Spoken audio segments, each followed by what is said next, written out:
नमस्कार। एबिसी चेकमा यहाँलाई हार्दिक स्वागत छ दर्शकबिन। म सन्तोष बिके थापा। न विरोध गर्ने कोही छ, न समर्थनको कुनै उत्साह र दुःख छ।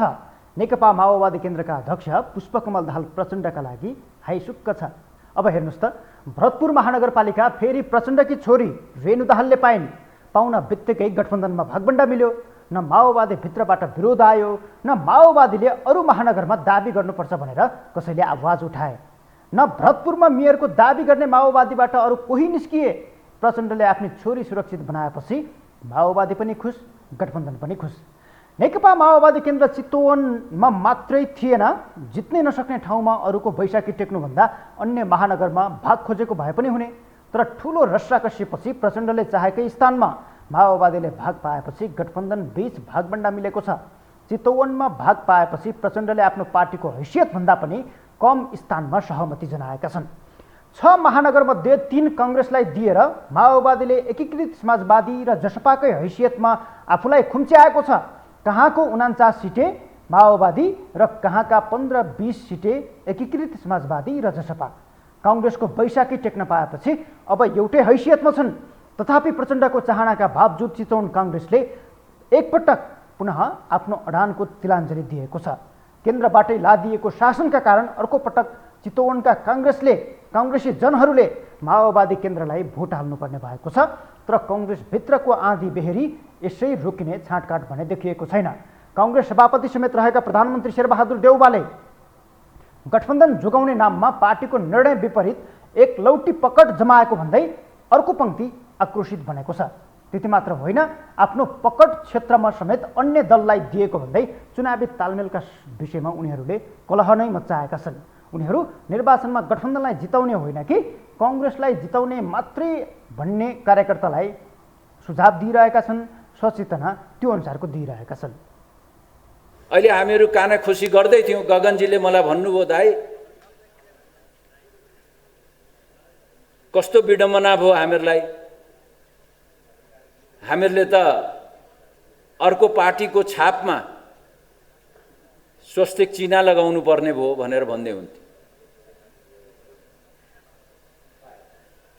यो अवस्था किन आयो, के कारणले आयो, त्यसको लेखाजोखा यो निर्वाचनपछि हामी गरौँला। तर यो निर्वाचन नेपाली काङ्ग्रेसका उम्मेदवारहरूलाई जिताउन तपाईहरू यहाँबाट गएर घर घर गएर जिताउनु हुनेछ भन्ने विश्वास पनि लिएको छु। नेपाली काङ्ग्रेसलाई कसैको बैशाखी लिएर अगाडि जानुपर्ने आवश्यकता छैन। आज के कति कारणले र किन हामीहरू कम्युनिस्टहरूसित मिलेर गठबन्धन गरेर अगाडि गइरहेका छौँ, के कारणले नेपाली काङ्ग्रेसको केन्द्रीय समितिको निर्णयलाई पन्छ्याएर शीर्ष नेताहरू गठबन्धनको बैठकमा निर्णयहरू गरेर जिल्ला जिल्लामा पठाइरहनु भएको छ। के हामी कमजोर छौँ? मलाई लाग्दैन नेपाली काङ्ग्रेस कमजोर छ। मलाई लाग्दैन नेपाली काङ्ग्रेस एक्लै लड्यो भने पनि हामी हाम्रो गन्तव्यमा पुग्न सक्छौँ भन्ने मलाई आत्मविश्वास छ।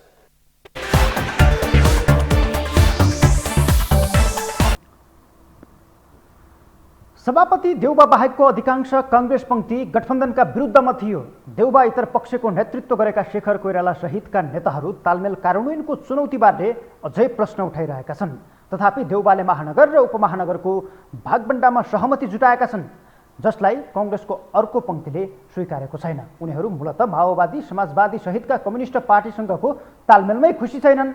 कम्युनिस्टहरूसँग काङ्ग्रेस डराएर बस्नु परेको बताएका छन्, किनकि यो भागबण्डा कुनै विधान विधि वा पद्धतिमा नभएको भन्दै उनीहरूले यो भागबण्डा सिर्फ माओवादी र समाजवादीलाई खुसी पार्नका लागि देउबाले गरेको भन्दै उनीहरूले यो तालमेलमाथि नै प्रश्न उठाएका छन् र काङ्ग्रेस अब कम्युनिस्टहरूसँग चाहिँ डराउने अवस्था आएको भनेर अभिव्यक्ति दिएका छन्। यो सबै कुराहरूबाट मैले बुझेको र मैले आफूले क्रिटिकली यसलाई कसरी हेरेको हो भने नेपाली कांग्रेस पार्टीसँग 30-32 लाख मतदाता छ।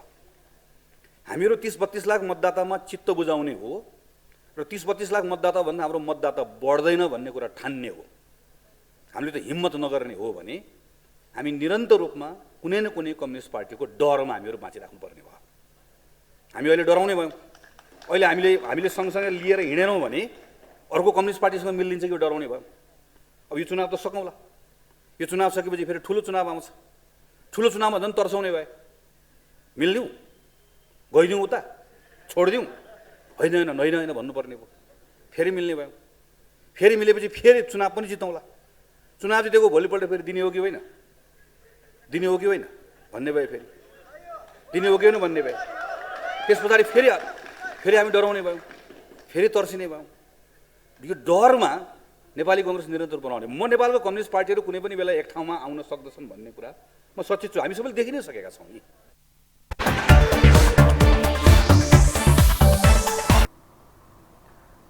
हुन त गठबन्धन एकअर्का विरुद्ध एकले अर्कोलाई तर्साउने, धम्क्याउने, आफ्नो भाग सुरक्षित गराउने गतिविधिहरूमा यसअघिदेखि नै कटिबद्ध हुँदै आएको छ र ती गतिविधिहरूमा गठबन्धन चलिरहेको छ। गठबन्धनबीच भागभण्डा टुङ्गिएकै दिन नेपाली कांग्रेसका नेताहरूको यो अभिव्यक्ति आएको हो। यो खालको असन्तुष्टि उनीहरूले जनाएका हुन्। तथापि कांग्रेस आन्तरिक सङ्कट लिएर चुनावी दौडमा होमिएको भने यति बेला प्रश्नै छ यसले प्रतिफल कस्तो आउँछ भनेर अर्को डर पनि कांग्रेसलाई परेको छ।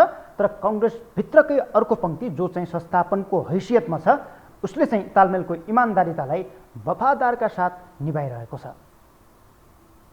निर्वाचन मतदानको अवस्थामा पुग्दासम्म सबै साथीहरूले सहमतिको साथ अगाडि बढाएर आफ्नो 5 दलीय गठबन्धनद्वारा खडा गरिएका उम्मेदवारहरूलाई निर्वाचित गराउनका निमित्त उत्साहका साथ, आफ्नो सामर्थ्यका साथ र समर्पणका साथ सबै साथीहरू लाग्नुहुनेछ भन्ने विश्वास हामीलाई छ।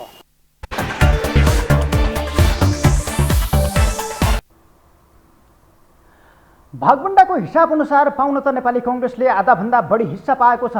51% हिस्सा पाएको कांग्रेसलाई स्थानीय तहको निर्वाचनमा 40% कटाउन पाएका स्थानहरूमध्ये 90% भन्दा धेरै स्थानमा जित हात पार्नुपर्ने हुन सक्छ। यसको मतलब कांग्रेसलाई 10% मात्रै हार्ने छुट छ। यसका लागि अन्य दलको मत पाउन पनि कांग्रेसका लागि अपरिहार्य छ। तर दलहरूबीच देखिएको अविश्वासले एकले अर्कोलाई भोट हाल्ने विषय नै अविश्वासको सङ्कटमा परेको छ। गठबन्धनबीच भागभण्डा नै टुङ्गिसक्दा पनि कांग्रेसका असन्तुष्ट नेताहरूले अझै सकारात्मक अभिव्यक्ति दिइरहेका छैनन्। यो अवस्थासम्म उनीहरू सकारात्मक नदेखिनुले गम्भीर सङ्केत पनि गरिरहेको छ। गठबन्धनका लागि नभई कांग्रेसका लागि मात्रै उनीहरूले भोट मागिरहेको विषयले माओवादी लगायतका दलहरूलाई अझै सङ्कटमा त पार्ने होइन भन्ने खालको शङ्काको सुविधा पनि दिएको छ। तर माओवादी केन्द्रका अध्यक्ष पुष्पकमल दाहाल प्रचण्ड लगायतका नेताहरूले गठबन्धन एक भएर जाने र माओवादी, समाजवादी, कांग्रेस लगायतका दललाई एकले अर्कोलाई भोट हाल्ने सम्भावनामाथि भने उनीहरूले शङ्का गरिरहेका छैनन्। उनीहरू स्पष्ट भएर गठबन्धन एक भएर जान्छ। गठबन्धनका दलहरू या त नेताहरू एकले अर्कोलाई सहयोग गर्दै, मत हाल्दै, भोट हाल्दै कार्यकर्तालाई पनि त्यो अनुसारको प्रशिक्षण दिएर अगाडि बढ्छन् भन्ने खालको अभिव्यक्ति दिइरहेका छन्। यसको मतलब माओवादी केन्द्रका अध्यक्ष पुष्पकमल दाहाल प्रचण्ड समेत गठबन्धन र चुनावी तालमेलका विषयमा र माओवादीका असन्तुष्ट नेताहरूलाई समेत उनीहरूले विश्वास गर्ने बाटो देखिरहेका छन्। फेरि एकचोटि हामी दोस्रो निर्वाचन प्रक्रियामा हेरिएका छौँ, होमिँदैछौँ। यो पटक के हुने हो भन्ने कुरा सिङ्गे राष्ट्रले हेरिराखेको छ। तर मलाई लाग्छ हिजोबाट देश अब अलि बढी आश्वस्त भएको छ। सायद गठबन्धन कायम रहन्छ र गठबन्धनले देशलाई पार लगाउँछ भन्नेतिर अलि बढी आश्वस्त भएको छ। जनता विश्वस्त भएका छन्, किनकि महानगर र उपमहानगरमा सहमति र तालमेल हुनु आफैमा ठुलो कुरा हो। केही असन्तुष्टि केही पार्टीहरूभित्र देखिए पनि ती असन्तुष्टिहरू अन्ततः साम्य हुन्छन् र हामीले गरेको सहमति कार्यान्वयन हुन्छ भन्ने कुरामा म विश्वस्त छु।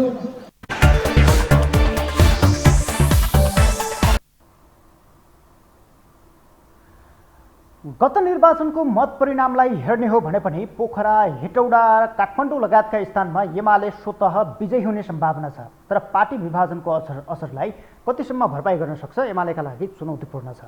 राप्रपा नेपाल सहितका तालमेलसँग जोडिएका दलहरूको मत तान्ने सम्भावना कति छ, यसले पनि उसको जितमा अर्थ राख्नेछ।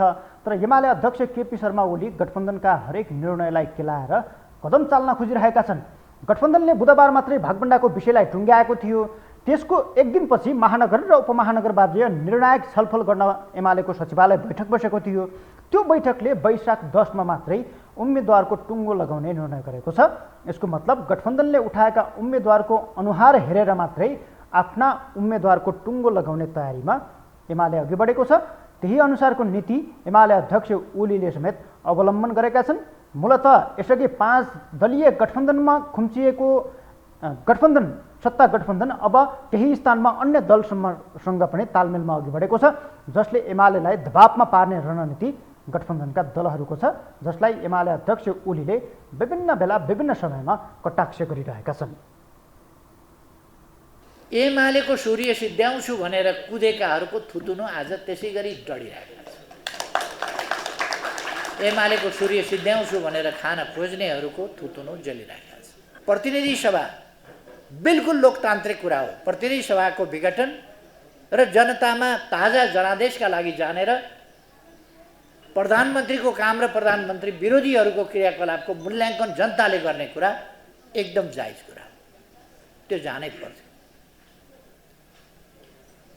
फेरि पनि त्यो गठबन्धन फेरि पनि अहिले 5 दलीय गठबन्धन 6 दलीय अब त राजावादी राप्रपासँग पनि उनीहरूको गठबन्धन भइसक्यो र झापाको मेरै निर्वाचन क्षेत्रमा राजावादी राप्रपाको क्यान्डिडेटलाई काङ्ग्रेस माकुने प्रचण्ड सबै गुटहरूले साझा क्यान्डिडेटको रूपमा मानेर एमाले विरुद्ध आइ नै सके। त्यसकारण यो 5 दलीय होइन, अब 6 दलीय गठबन्धन भइसक्यो। यो गठबन्धन त कायमै छ। हिजो जुन परोक्ष रूपमा त्यो गठबन्धन थियो पार्टी फुटाउनका लागि, त्यसका विरुद्ध हामीले ताजा जनादेशमा जान फैसला गर्यौँ। अदालतले हामीलाई हराइदियो। मैले अदालतको बारेमा धेरै केही भनिरहनु पर्दैन। अदालतले हामीलाई हराइदियो। पहिलो हराएको कुराको चर्चा किन गर्नु परेन भने दोस्रो पल्ट त अदालत त तमासै गर्न निस्क्यो नि त मैदानमा।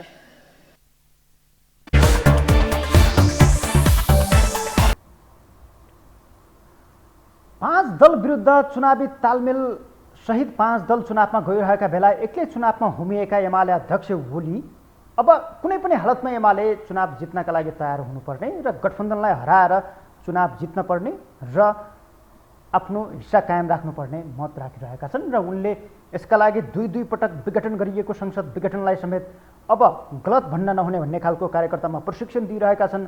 मूलतः दुई पटक सर्वोच्चले उल्टाइदिएको संसद विघटनलाई उनले अहिले पनि सही देखाउने काम गरिरहेका छन्। यो चुनाव जित्नका लागि एउटा नीति अख्तियार गरेको अर्थमा समेत यति बेला विश्लेषण भइरहेको छ।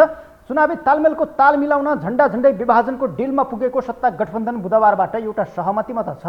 त्यो सहमति अनुसार महानगर र उपमहानगरको भागबण्डा मिलेपछि दलहरूले अब सिँगै चुनावमा जाने विश्वास पनि बनाएका छन्। तर गठबन्धनभित्रै एकले अर्कोलाई अविश्वास गर्ने या त अविश्वासको ढुकचुक अहिले पनि कायमै छ। यसका बावजुद पनि अब 5 दल 5 दिनमा 7 प्रदेशलाई सम्बोधन गर्ने तयारीमा छन्। सत्ता गठबन्धनको साझा सहमतिमा कार्यतालिका नै बनाएर वैशाख 18 मा धनगढीबाट सुरु भई वैशाख 22 मा काठमाडौँमा सक्ने गरी ठुला आमसभा आयोजना गरिएको छ, जसलाई प्रधानमन्त्री शेरबहादुर देउबा सहित 5 दलका शीर्ष नेता र 5 दलीय संयन्त्रका संयोजक रामचन्द्र पौडेलले सम्बोधन गर्नेछन्। मूलतः उसै गरी तयारीमा रहेको नेकपा एमाले र सत्ता गठबन्धनको चुनावी ब्याटलको तीव्र दौड अब सुरु भएको छ। वैशाख 11 र 12 मा दलहरूले उम्मेदवार मनोनयन गरिसक्नुपर्ने छ। तर न सत्ता गठबन्धन न एमाले कसैले पनि उम्मेदवारको विषय टुङ्ग्याएका छैनन्।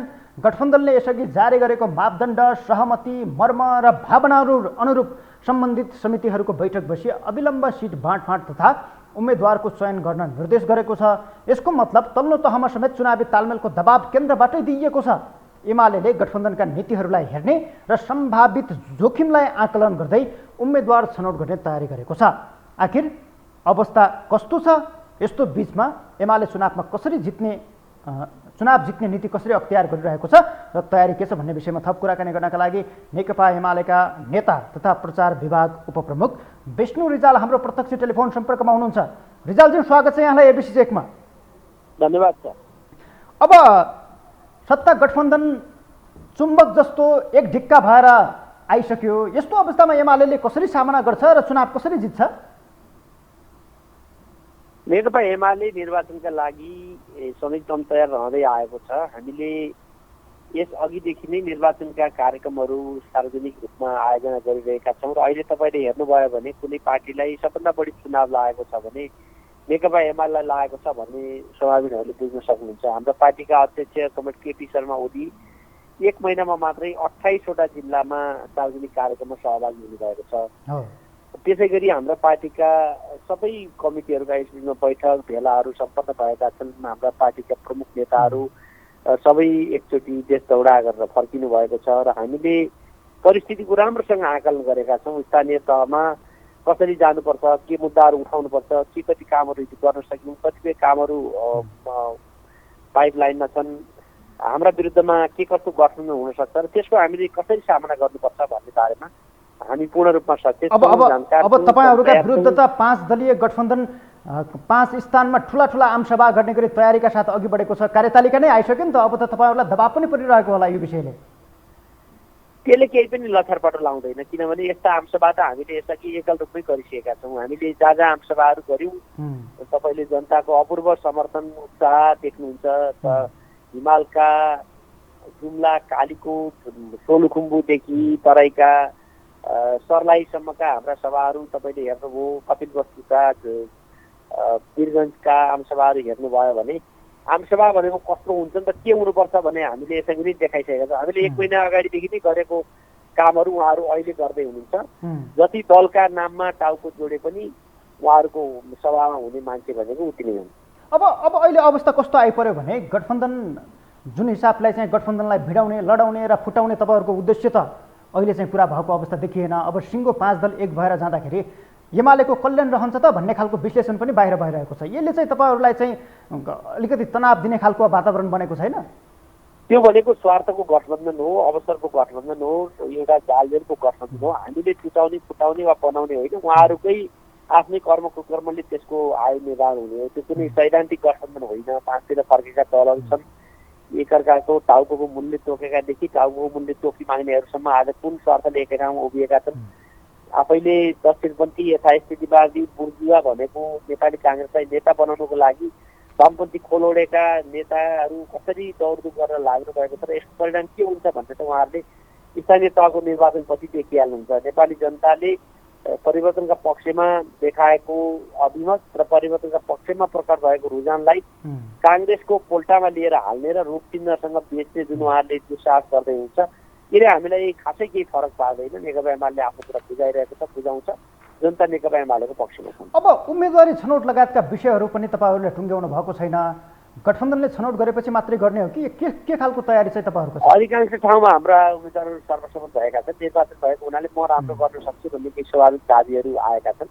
हामीले आपसी सल्लाह छलफल गरिरहेका छौँ। अरू पार्टीहरू पनि कसरी अगाडि बढ्छन् भन्ने बारेमा पनि हामी हेरिरहेका छौँ र हामी आफ्नो एउटा प्रक्रिया अनुसार नै छिटै निर्वाचनका लागि हाम्रा उम्मेदवारहरू तय गर्छौँ। तर बुझाइ त कस्तो छ भने गठबन्धनले कस्ता खालका उम्मेदवार उठाउँछ, गठबन्धनका उम्मेदवारको अनुहार हेरेर मात्रै त्यसलाई टक्कर दिन सक्ने खालको उम्मेदवार उठाउनका लागि एमालेले त्यो खालको नीति अघि सारेको छ र आज त्यही कारणले गर्दाखेरि सचिवालयको बैठकमा समेत निर्णय हुन सकेन भन्ने खालको बाहिर चर्चा छ। त्यो पनि एउटा अनुमानको पोल होला। अब मुख्य कुरा त्यो होइन। अब अनुमान मात्रै हो कि यो सत्य पनि हो? हजुर, अनुमान मात्रै हो कि यो सत्य पनि हो? एउटा पक्ष होला। त्यो विभिन्न पक्षहरूमध्ये एउटा पक्ष होला। म त्यसलाई अस्वीकार गर्दिनँ। विपक्षी दल भएको हुनाले सत्तारूढ गठबन्धनले के कस्तो उम्मेदवार तय गर्छ, त्यसमा कसरी सन्तुलन कायम गर्नुपर्छ र हामीले कसरी आफ्नो उम्मेदवार अगाडि लैजानुपर्छ भन्ने बारेमा नेकपा एमाले सोच्नै नपाउनु भन्ने होइन। तर मुख्य कुरा त्यो होइन। फेरि पनि हामी एउटा प्रक्रियागत ढङ्गले अगाडि आएका छौँ। गाउँ कमिटीबाट, नगर कमिटीबाट नामहरू सिफारिस भएका छन्, जिल्ला कमिटीबाट सिफारिस भएका छन् र प्रदेश कमिटीहरूले त्यसमा गम्भीरतापूर्वक गृह कार्य गरिरहेका छन्। महानगर र उपमहानगरको हकमा पार्टीको केन्द्रीय कमिटीको तर्फबाट केन्द्रीय सचिवालयले गम्भीरतापूर्वक त्यसमा अध्ययनहरू गरिरहेको छ अनि निष्कर्षमा पुग्दैछ। अब अहिले चाहिँ महानगरको विषय चाहिँ सत्ता गठबन्धनले भागभण्डाको विषय समेत टुङ्गाइसकेको छ। अब कतिपय स्थानमा तपाईँहरूको सम्भावना भएका स्थानहरूमा समेत गठबन्धन बिच चुनावी तालमेल भइरहेको छ। यो अवस्थामा गठबन्धनको यो बढ्दो सक्रियता या त एक ढिक्का भएर जसरी चुनावमा गइरहेको छ त्यसले चाहिँ एमालेलाई जुन हिसाबले अहिले चाहिँ जित्न सक्ने सम्भावना भएका स्थानमाहरू छन् ती स्थानमा पनि जितेन भने चाहिँ कुन हैसियतमा एमाले रहन्छ भन्ने खालको एउटा प्रश्न पनि छ। के भन्नुहुन्छ तपाईँ? यसले हामीलाई झन् सजिलो बनाइदिएको छ। जबरजस्ती ढङ्गले जसरी उनीहरूले थोपर्न खोजिरहेका छन् उनीहरूकै कार्यकर्तामा असन्तुष्टि आइरहेको छ, विद्रोह आइरहेको छ। विभिन्न ठाउँमा हामी मान्दैनौँ, कहिले बाउलाई बोक्नुपर्ने कहिले छोरीलाई बोक्नुपर्ने भन्ने जस्ता प्रसङ्गहरू आइरहेका छन्।